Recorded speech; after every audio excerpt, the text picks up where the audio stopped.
అత్తయ్య, జ్యూస్ తీసుకోండి.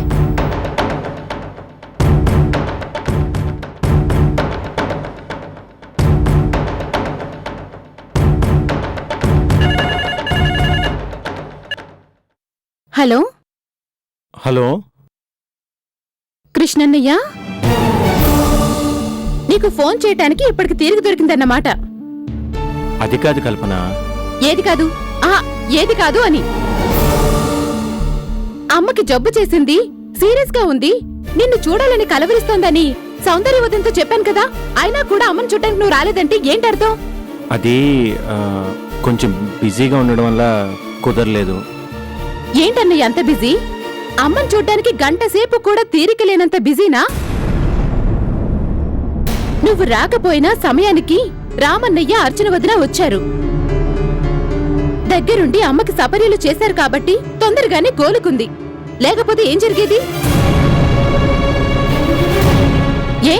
ఏం మాట్లాడవే? కల్పన, ఓసారి అమ్మకి ఫోన్.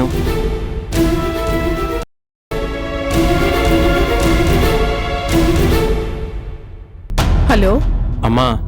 ఏరా, ఈ అమ్మ నీకిప్పుడు గుర్తొచ్చిందా?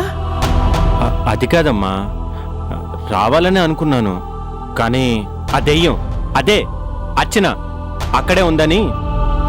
చెప్పుడు మాటలు విని నువ్వేదేదో ఊహించుకుంటున్నావురా. కాదమ్మా, నేను కళ్ళారా చూశాను అర్చన తప్పుడు పని చేయడాన్ని. కృష్ణ, క్షమించమ్మా. నీ దృష్టిలో అర్చన ఒక దేవత కావచ్చు, కానీ నా దృష్టిలో మాత్రం తను ఓ దిగజారిన ఆడది. అలాంటి మనిషి ఉన్న ఇంట్లోకి ఇప్పుడే కాదు, నేను ఎప్పుడు రాను, రాలేను.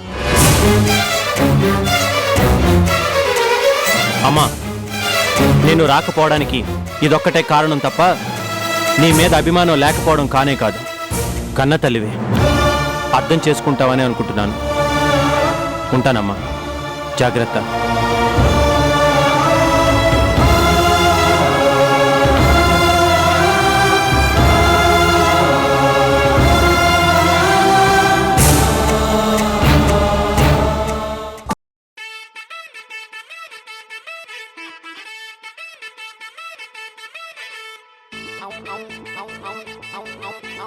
సెంటర్లో లెఫ్ట్ పెట్టి ఎంటర్ గా బ్రదర్.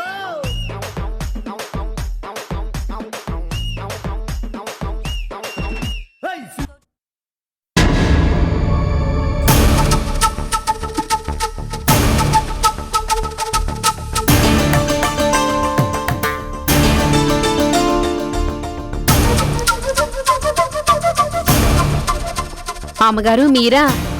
ఏంటి లక్ష్మి, ఎక్కడి నుంచి? మార్కెట్ నుంచా? అవునమ్మగారు. ఎలా ఉన్నారు ముసలి వాళ్ళిద్దరూ? ఏదో జబ్బు చేసి చాలా సీరియస్ గా ఉందంట కదా. ఆ ముసలావిడికి ఎలా ఉంది ఇప్పుడు? ఇంకా పక్క మీదే ఉందా, లేక లేచి తిరుగుతుందా? ఆ ఏడుకొండలవాడి దయ వల్ల జబ్బు పూర్తిగా నయమైపోయిందమ్మా. అచ్చా, చాలా సీరియస్ అన్నారు. ఇంత ఫాస్ట్ గా రికవర్ అయిందా? అవునమ్మా, పెద్ద కొడుకు పెద్ద కోడలు కంటికి కనిపించేసరికి అంత జబ్బు కాస్త మాయమైపోయిందమ్మా. పెద్ద కోడలా అక్కడికి వచ్చి వెళ్ళిందా? వచ్చి వెళ్ళటం కాదమ్మా, అక్కడే ఉంది. ఆ అమ్మ చేతిలో ఏం మహిముందో గాని పెద్దమ్మగారు చాలా తొందరగా కోలుకున్నారు. పెద్దయ్య గారు కూడా బాధలన్నీ తీరిపోయినట్టు సంతోషంగా ఉన్నారు. ఏ మాట కామాటే చెప్పాలి, ఆ అమ్మ రాగానే ఇంటికే కొత్త కళొచ్చినట్టుందమ్మా. చాలే, మీ పని మనుషులకి కొంచెం చనువిస్తే చాలు, ఉన్నవి లేనివి కల్పించి చెప్తుంటారు.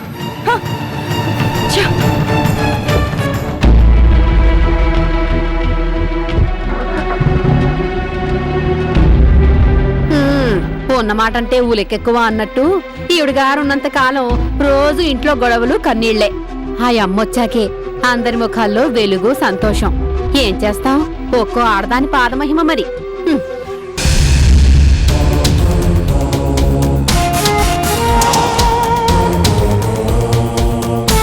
ఎవరో ఆ పెద్ద కోడలు నేను లేని టైంలో ఇంట్లోకి అడుగు పెట్టడమే కాకుండా అందర్నీ బాగా ఇంప్రెస్ చేసిందన్నమాట.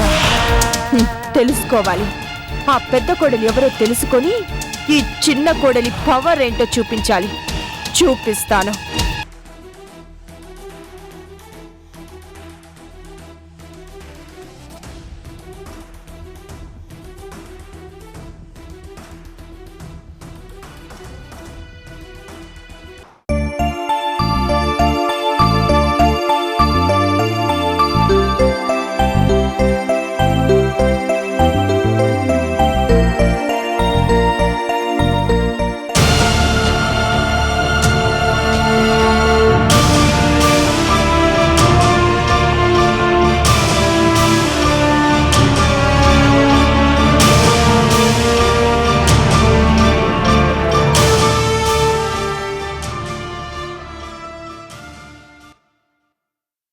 అమ్మగారు కాఫీ.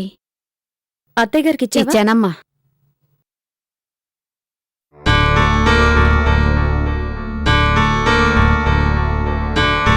అమ్మగారు ఏంటి? ఇందాక కూరగాయలు తీసుకురావడానికి మార్కెట్కి వెళ్ళాను కదండి, దారిలో సౌందర్యమ్మ గారు కనిపించారు. కనిపిస్తే ఇక్కడ వాళ్ళందరి గురించి ఆరాధీసిందమ్మా. అలాంటి మనిషి నేనెక్కడా చూడలేదమ్మా. ఎంత పొగరు మొద్దు కాకపోతే అత్త మామల్ని పట్టుకుని ఆ ముసలాళ్ళు ఎట్టా ఉన్నారని ఎగతాళిగా అడుగుద్దా? పైగా పెద్దమ్మ గారి గురించి ఇంకేమందో తెలుసా మీకు? ఏమంది? జబ్బు చేసి పడికేసిన ఆ ముసల్ది ఇంకా మంచంలోనే ఉందా, లేక లేచి అటు ఇటు తిరుగుతోందా అని అడిగిందమ్మా. ఏంటుంటే నాకే ఒళ్ళు మండిపోయిందమ్మా. అందుకే పెద్ద కొడుకు పెద్ద కోడలు వచ్చాక ఇల్లు ప్రశాంతంగా ఉంది అని నేను చెప్పానమ్మా. దాంతో ఆ అమ్మ మొహం నల్లగా మాడిపోయిందనుకోండి. లేకపోతే ఆవిడగారు వెళ్ళిపోతే జనాలు పస్తులుంటారనుకుందా? వెనకటికి ఆవిడ లాంటిదే. నా కోడి కొంపటి లేకపోతే ఊరు తెల్లారదు అందట అట్టా ఉంది ఆవిడ వరస.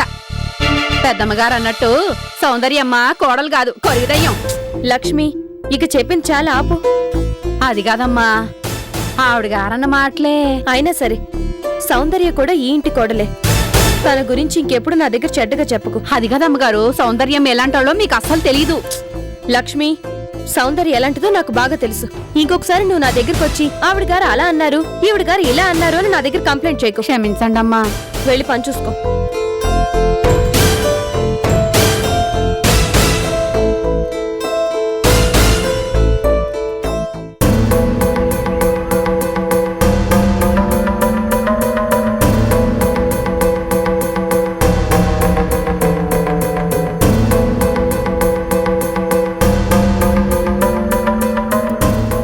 నాన్నగారు రమ్మన్నారట.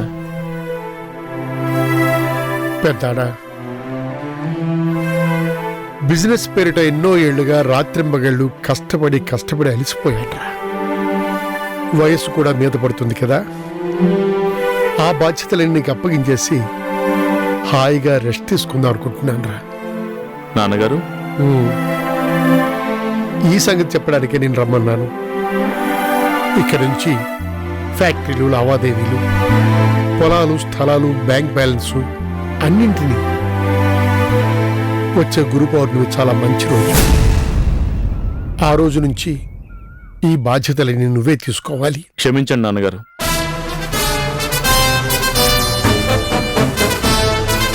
పూజ పేరు మీద నేను స్టార్ట్ చేసిన ఫ్యాక్టరీని 10 మంది మెచ్చుకునే స్థాయికి తీసుకెళ్లడమే నా లక్ష్యం. ఆ లక్ష్యం కోసమే ఇన్నాళ్ళు శ్రమించాను. ఇప్పుడిప్పుడే నేను అనుకున్నది సాధించబోతున్నాను. ఈ దశలో పెద్ద మంచికో చెడుకో జరగవలసిందేదో జరిగిపోయింది.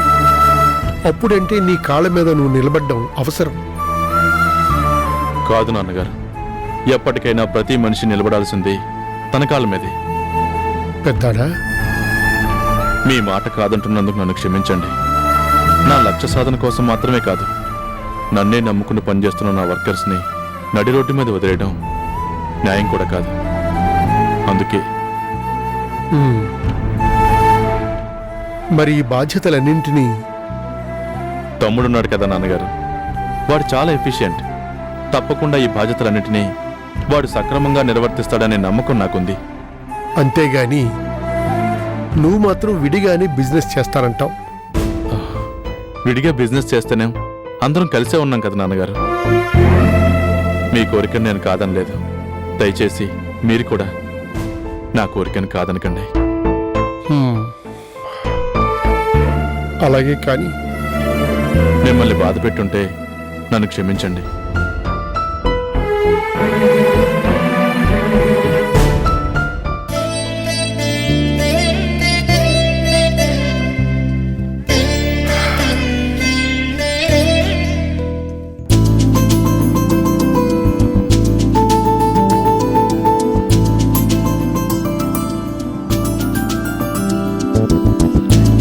చూసారా గారు ఎలా ఉంది మన డ్రైవింగ్? చాలా బాగా డ్రైవ్ చేస్తున్నావు. మరి ఏమనుకుంటున్నారు అయ్య గారు ఈ శివ్ అంటే? Keep it up. Thank you.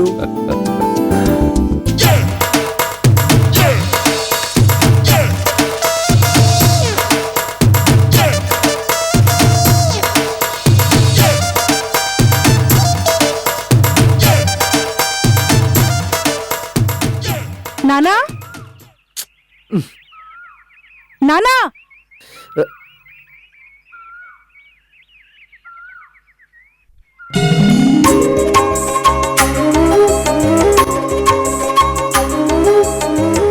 ఎవరి బంగారు బొమ్మ?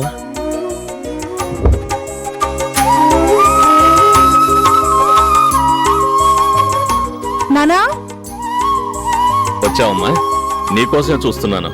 ఇదిగో నానా, నీకోసం ఇవాళ కోడి కూర చేపల పులుసు చేశాను. ఏంటి, కోడి కూర చేపల పులుసే? అయితే ఓ పట్టు పట్టాల్సిందే. ఏంట్రా చూస్తున్నావు? మీ అమ్మాయా? అవును, అయినా నీకెందుకు? వెళ్ళా కార్తుడు. అలాగే. ఎవరు నాన్న అతను? శివ అని ఒక బేవర్స్గాళ్లే.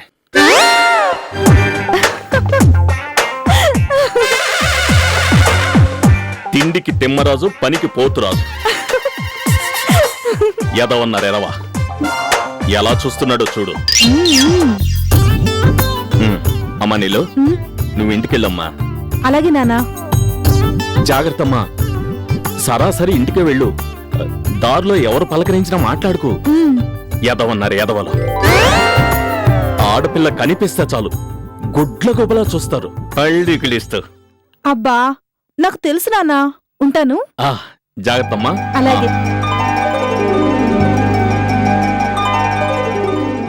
రే శివా, నేను తిరిగొచ్చేలోగా కారు మొత్తం క్లీన్ చేయకపోయావా? అప్పుడు చెప్తాను ఈ పని.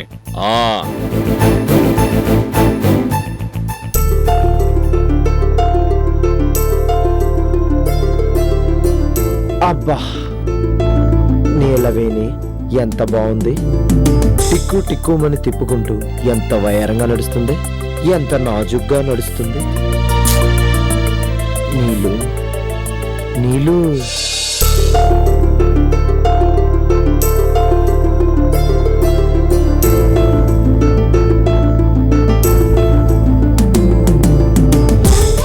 నీలు, ఎలా ఉంది మన డ్రైవింగ్? సూపర్ గా చేస్తున్నావు. ఇంకొంచెం స్పీడ్ పెంచనా? అమ్మో వద్దు, నాకు భయం. ఏం భయపడద్దు, చూసుకో ఎలా స్పీడ్ గా తోలుతానో.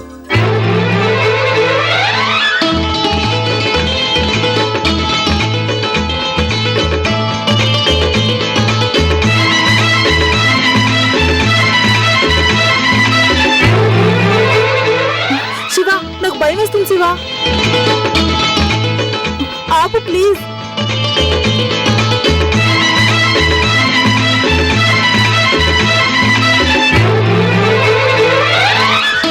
ఇంకాస్త పెంచనా? ఇంకాస్త పెంచనా? ఏంట్రా ఇంకాస్త పెంచేది? కారు క్లీన్ చేయరని చెప్తే ఏం చేస్తున్నారా? నిలబడే నిద్రపోతున్నావా? ఏంటా చూపు, కలగాని వచ్చిందా ఏంటి? అవును, కలే వచ్చింది. అందమైన కళ. ఆ కళలో నా పక్కన ఒక సుందరి. ఆహా, ఎవరట? ఐశ్వర్య రాయా? తీపిగా పడుకోనే. వాళ్ళెవరూ కాదు, నా డ్రీమ్ గర్ల్. అబ్బో, డ్రీమ్ గర్లే పేరేంటో? నీ నీ నీకెందుకు చెప్పాలి? చెప్పను, నేను ఎవ్వరికీ చెప్పను. సంతోషించంగానే ముందెళ్ళి కారు క్లీన్ చేదా సన్యాసి ఎదవా. చేసేది క్లీనర్ ఉద్యోగం. ఈయన మొహానికి డ్రీమ్ గర్ల్. ఆహా. నా డ్రీమ్ గర్ల్ పేరు చెప్పాననుకో మావా, నీ ముఖం అయిపోతుంది మాడిపోయిన మెనపట్ల.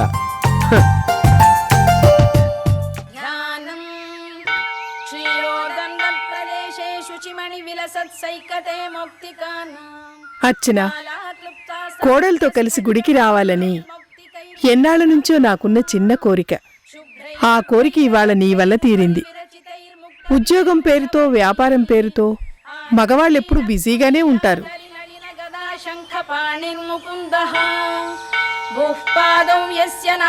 అత్తా కోడలు సఖ్యతగా ఉంటేనే ఇలా గుడికి గోపురాలకి రావడం.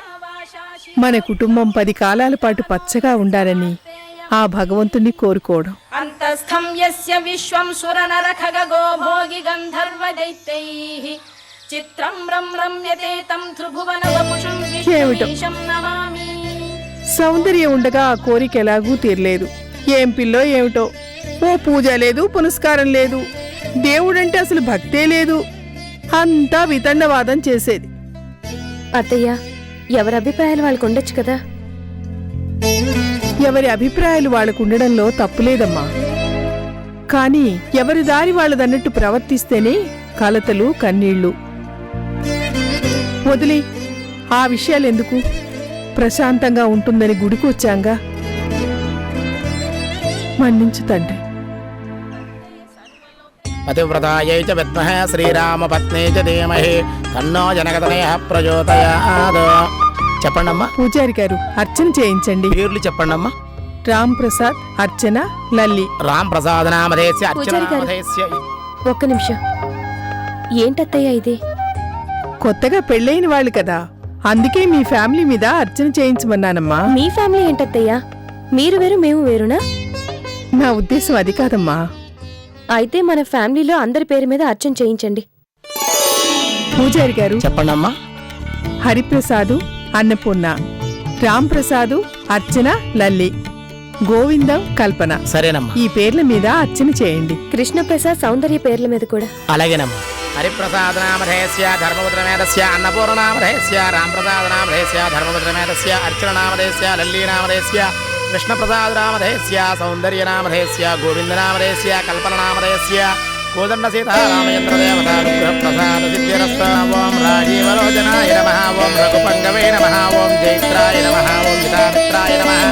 ఓం జనార్దనాయ నమః. ఓం విశ్వామిత్ర ప్రియాయ నమః. ఓం కేశవాయ నమః. శ్రీ కోదండ సీతారామచంద్ర స్వామినే నమః. నానావిధ పరిమళ పత్ర పుష్పాన్ని పూజయాం సమర్పయామి. కోదండ సీతారామచంద్ర దేవత అనుగ్రహ ప్రసాద సిద్ధిరస్తు. సర్వత్రా దిగ్విజయమస్తు. సీతారామచంద్ర దేవత ప్రసాదం శిరసా గృహ్ణామి. సర్వత్రా దిగ్విజయమస్తు. సత్యమ్యారాహృణే మహేజాతం యజ్ఞాయ జాతం యజ్ఞపదయే దివే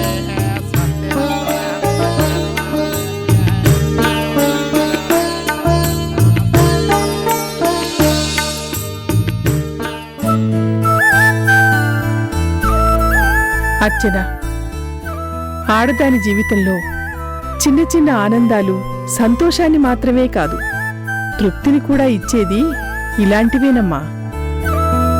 పుట్టించిన ఆ దేవుడికి పూజలు చేయడం, కట్టుకున్నవాడు క్షేమంగా ఉండాలని కోనేట్లో దీపాలు వెలిగించటం.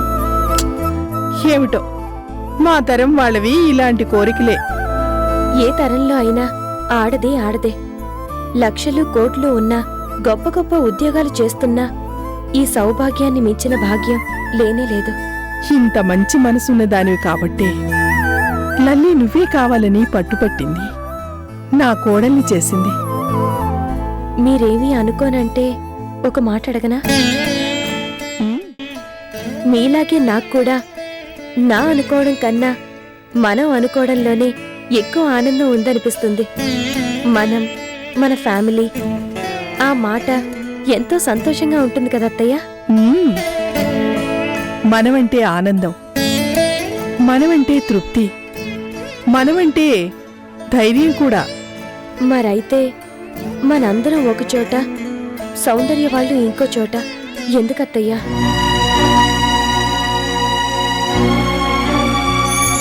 అల్లుడు గారు, మై ఫుట్! తనకి నేను సారీ చెప్పడమా? No way! సౌందర్యను మేము వెళ్ళిపోమని లేదమ్మా. తనే కావాలని గొడవ పెట్టుకుని వెళ్ళిపోయింది. పేరింటి కాపురం పెట్టించాలని తన పంతాన్ని చెల్లించుకుంది. కొడుకులిద్దరూ కోడళ్లతో మా కళ్ళ ముందే సంతోషంగా ఉంటే చూడాలని మాకు మాత్రం లేదనుకుంటున్నావా? అనుకున్నంత మాత్రాన అదృష్టం ఉండద్దు. ఒకవేళ సౌందర్య ఒప్పుకుంటే? అంత అదృష్టం లేదనుకుంటాను.